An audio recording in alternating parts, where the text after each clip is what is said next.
اعوذ باللہ من الشیطان الرجیم بسم اللہ الرحمن الرحیم رب اشرح لی صدری ویسر لی امری واحلل عقدۃ من لسانی یفقہوا قولی۔ محترم ویورز، السلام علیکم ورحمۃ اللہ وبرکاتہ۔ امید کرتا ہوں کہ آپ اللہ تعالیٰ کے فضل و کرم سے خیریت سے ہوں گے۔ اللہ تعالیٰ آپ کو، آپ کے اہل خانہ کو ہمیشہ اپنی عز و امان میں خوش رکھے، آمین۔ راہ ہدایت و نجات کے سلسلے کا ولاغ درس قرآن کا آغاز کرتا ہوں۔ مدرس ہوں گے جناب قاری حافظ مولانا محمد اقبال صاحب، خطیب جامعہ مسجد نگینہ محلہ انصاری شیخوپورہ۔ روحانی اور قرآنی سلسلے کا یہ ولاغ جو سراسر باعث خیر، باعث برکت اور باعث ثواب ہے، روزانہ کی بنیاد پر میں اسے اپنے یوٹیوب چینل بشیر رشیدی سے اپلوڈ کرتا ہوں، اللہ تعالیٰ کی رضا کے لیے اور عوام الناس کی آگاہی کے لیے۔ اللہ تعالیٰ میری یہ کاوش قبول فرمائے۔ تو شروع کرتے ہیں درس قرآن۔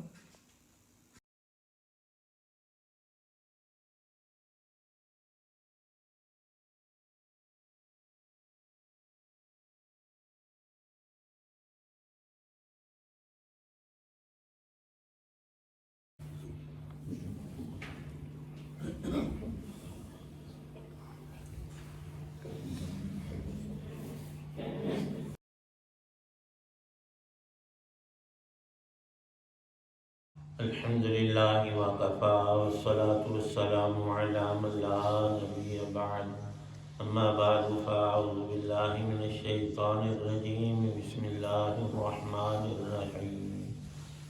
وَإِذْ جَعَلْنَا الْبَيْتَ مَثَابَةً لِلنَّاسِ وَأَمْنًا وَاتَّخِذُوا مِن مَّقَامِ إِبْرَاهِيمَ مُصَلًّى وَعَهِدْنَا إِلَىٰ إِبْرَاهِيمَ وَإِسْمَاعِيلَ أَن طَهِّرَا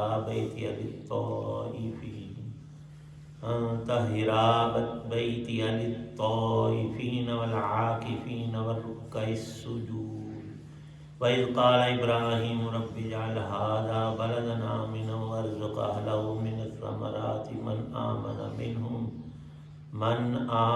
مِنْهُم بِاللَّهِ وَالْيَوْمِ الْآخِرِ قَالَ وَمَن كَفَرَ فَأُمَتِّعُهُ قَلِيلًا ثُمَّ أَضْطَرُّهُ إِلَىٰ عَذَابِ النَّارِ وَبِئْسَ الْمَصِيرُ۔ صدق اللہ العظیم۔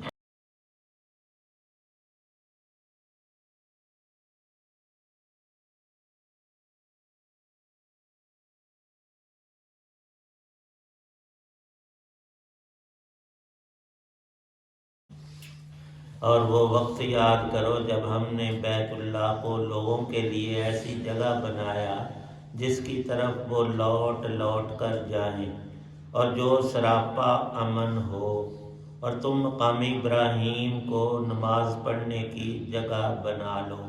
اور ہم نے ابراہیم اور اسماعیل کو یہ تاکید کی کہ تم دونوں میرے گھر کو ان لوگوں کے لیے پاک کرو جو یہاں طواف کریں اور اعتکاف میں بیٹھیں اور رکوع اور سجدہ بجا لائیں۔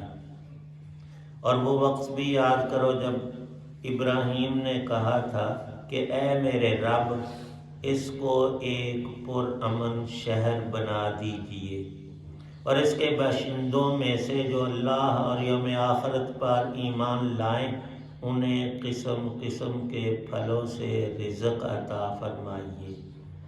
اللہ نے کہا اور جو کفر اختیار کرے گا اس کو بھی میں کچھ عرصے کے لیے لطف اٹھانے کا موقع دوں گا، مگر پھر اسے دوزخ کے عذاب کی طرف کھینچ لے جاؤں گا، اور وہ بدترین ٹھکانہ ہے۔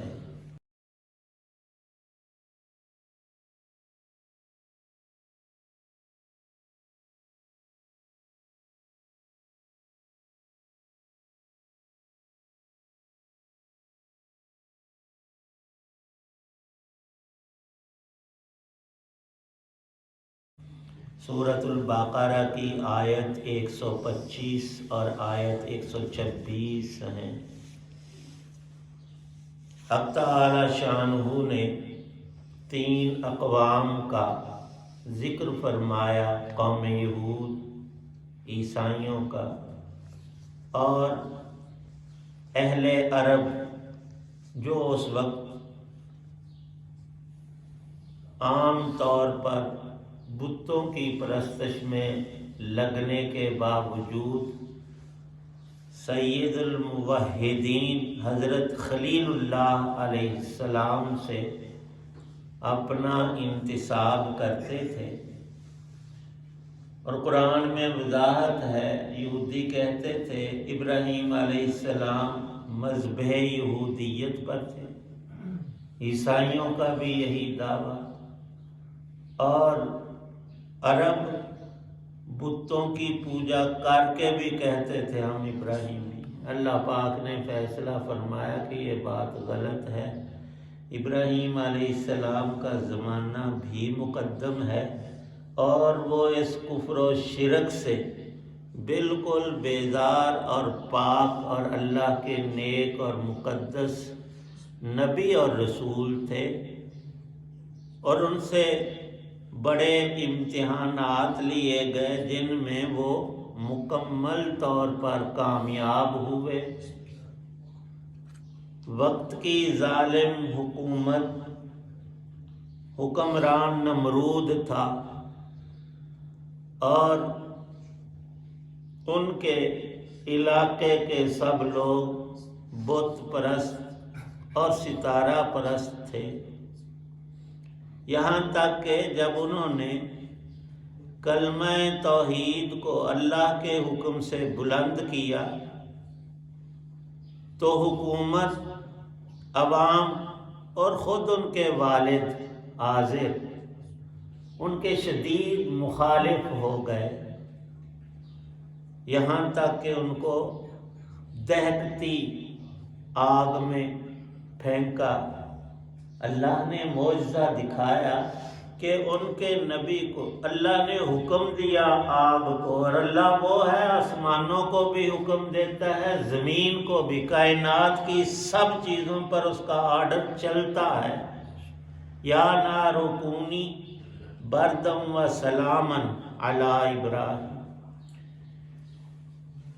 محققین نے قرآن پاک کی بڑی تاثیرات لکھی ہیں، بخار کی صورت میں وہ بھی آگ کی طرح جسم انسان کا تپ رہا ہوتا ہے، تو اہل اللہ اسی آیت کو 5 یا 7 مرتبہ پڑھ کر خود کو بھی دم کرتے ہیں، کسی اور کو بھی پھونک مار دیتے ہیں۔ اور مناسبت دیکھیں پڑھنا کتنا ہے، یا نار کونی بردم و سلام، بس اتنا ہی۔ طبیب اور ڈاکٹر کے پاس جائے، اس نے 500-700 روپیہ لکھوا لینا ہے، یہاں دوہرا، ایک تو پڑھنے کا اجر و ثواب، اور دوسرا یہ تاثیر سے خالی ہو ہی نہیں سکتا کہ رب کا کلام ہے۔ پر ہم مسلمان ہو کر بھی پہلے ادھر آنا چاہیے، ادھر جاتے ہیں، کام نہ بنے تو پھر ادھر آ جاتے ہیں۔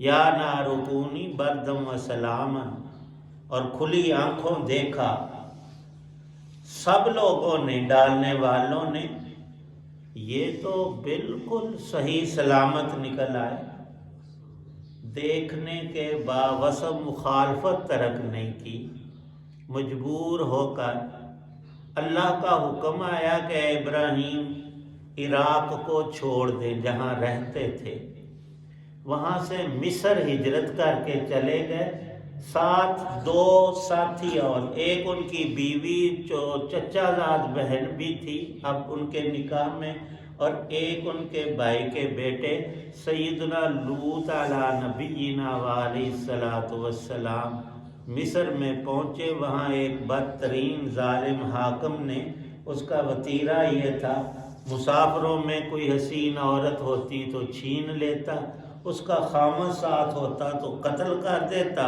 اور بھائی باپ ہوتا تو ان مردوں کو چھوڑ دیتا اور عورت چھین کر چلتا کرتا ان کو۔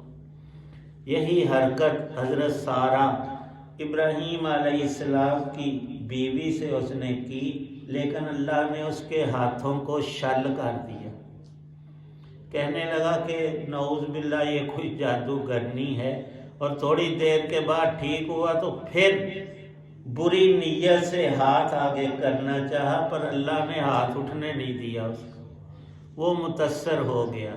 اس نے اپنی بیٹی